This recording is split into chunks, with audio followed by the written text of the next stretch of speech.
Innama masalul hayatid dunya, sesungguhnya perumpamaan kehidupan dunia. Urip dunia sing sementara ini loh Pak, gitu. Yang kita jalani itu seakan-akan kita merasa urip ini terus gitu loh. Padahal hakikatnya sangat singkat. Innama masalul hayatid dunya, sesungguhnya perumpamaan kehidupan dunia. Kamain, seperti air. Anzalahu, yang anzalnahu, yang Allah turunkan, minas samai, dari langit. Kemudian air itu fakhtalato, tercampur. Bihi, dengan air itu, nabatul ardi, tanaman-tanaman yang ada di bumi. Air turun, air itu mengenai tanaman, akhirnya tanaman itu tumbuh dengan bagus, subur. Mimma ya'kulun nas, tanaman itu termasuk tanaman yang bisa dimakan oleh manusia, wal an'amu, dan tanaman yang juga bisa dimakan oleh hewan ternak. Hatta idza akhadatil ardu, sehingga ketika bumi ini sudah mengambil zuhrufaha, perhiasannya.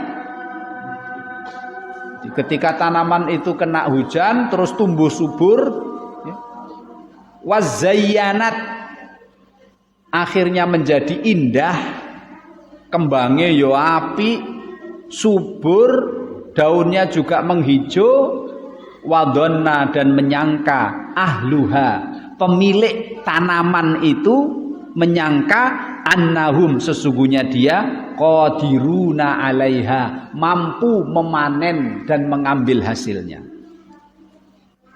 Tiba-tiba Pak, ataha, maka datanglah kepada tanaman itu yang akan dipanen itu, amruna, urusan kami, yaitu bencana yang datang dari Allah, lailan, di siang, di malam hari, au naharon, atau di malam hari. Faja'alnaha, maka kami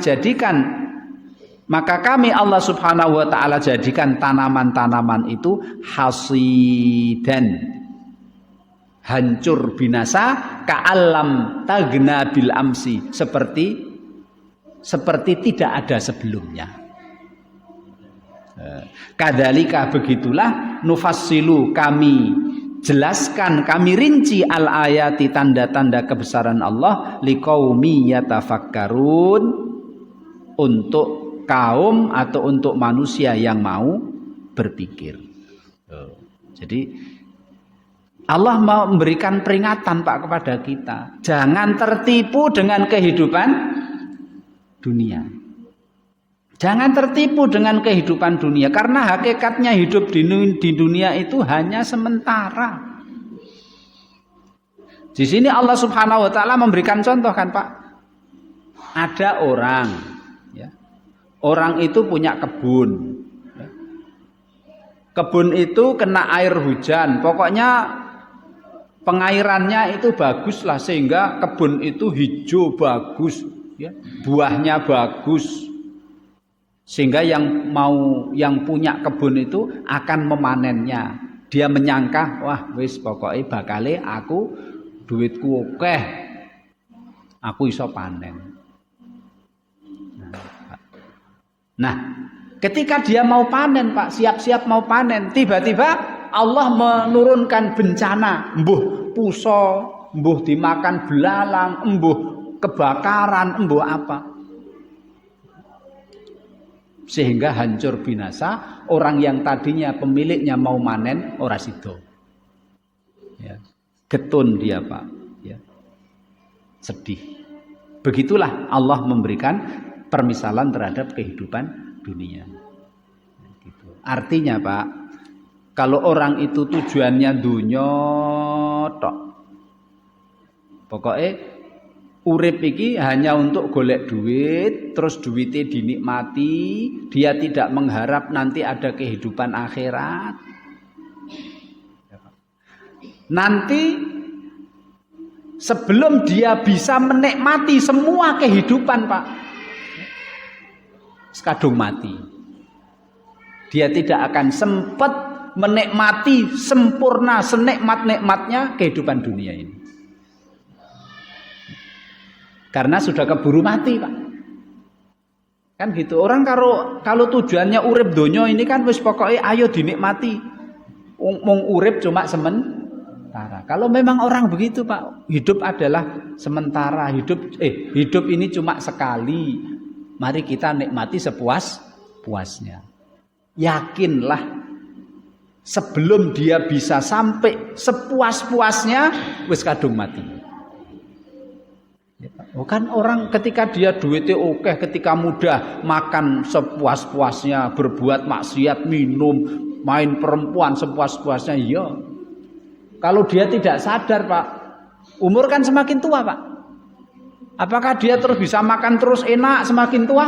Ora iso, Pak. Pasti semakin umur semakin tua dia akan, dokter bilang, ojo mangan iki, ojo mangan iki, ojo.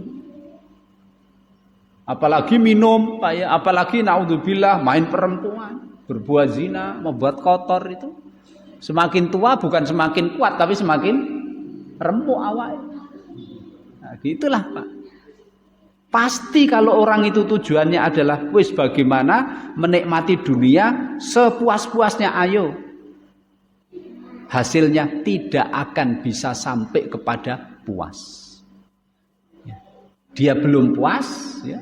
Umur sudah bertambah, kondisi lemah, kemudian dia mati.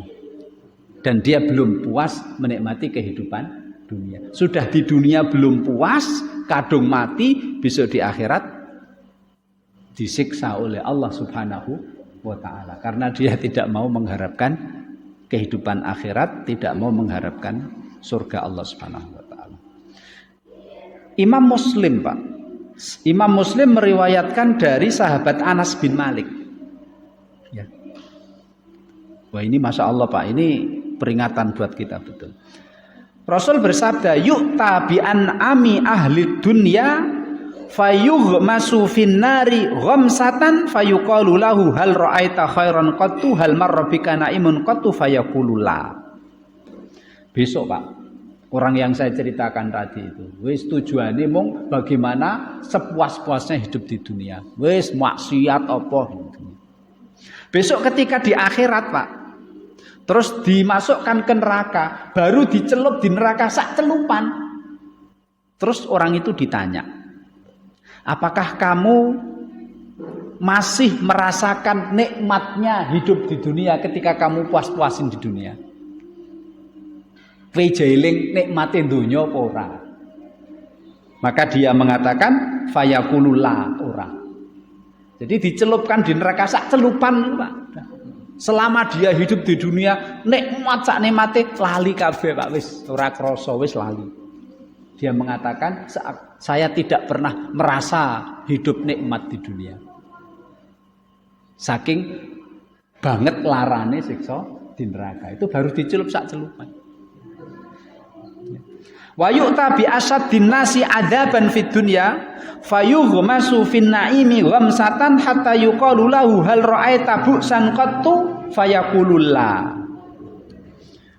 Terus, Pak, ada orang ketika di dunia itu paling rekoso, paling melarat, paling sengsara, Pak.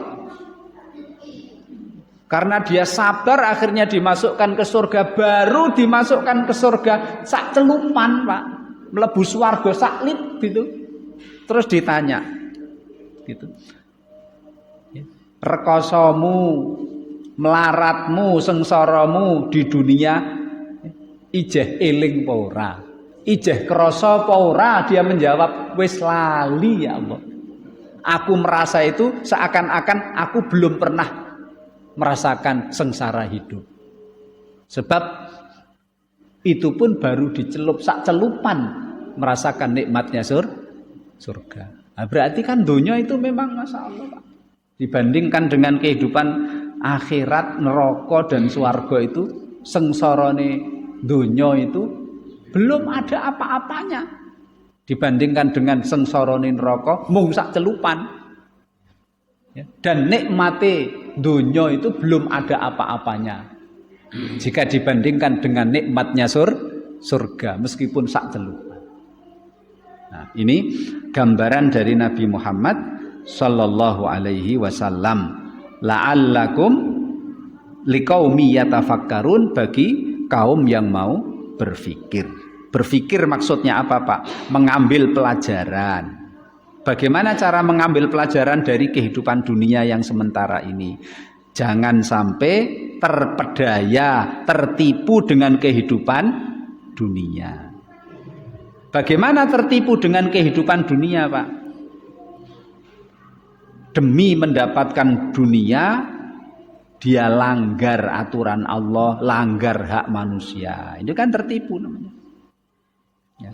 Padahal Bapak yang saya hormati, sing jenenge dunya itu, Pak, dunia, harta benda itu, wataknya itu adalah, ini Imam Ibnu Katsir, Pak, memberikan penjelasan kepada kita. Dunia itu wateke itu, Pak, watak dari dunia itu al-haraba mimman tolabah. Kalau kita itu kemrungsung, ngoyak dunyane mlayu, Pak. Bener ora, Pak itu? Kalau kita kemrungsung, Pak, bengi digawe awan-awan digawe bengi, pokoke ngoyak bondo. Bondone mlayu, kayak bayangan itu loh, Pak. Bayangan itu. Wa talab liman haraba minha, dan bondo ini akan mencari, Pak, neko dhewe kepada orang yang memang tidak membutuhkannya. Orang itu selalu menghindar dari bondo. Itu bondo akan datang. Menghindar dari bondo itu maksudnya itu dia tidak menjadikan harta benda itu menjadi tujuannya. Yo tetap nyambut gawe, yo punya perusahaan, yo pangkatnya dhuwur, yo apa ning dia tidak menjadikan dunia ini tujuan. Nah, itu bondo do teko, Pak. Sebab orang seperti itu kan kok bisa ini kok ya, pesantren juga maju gara-gara dia.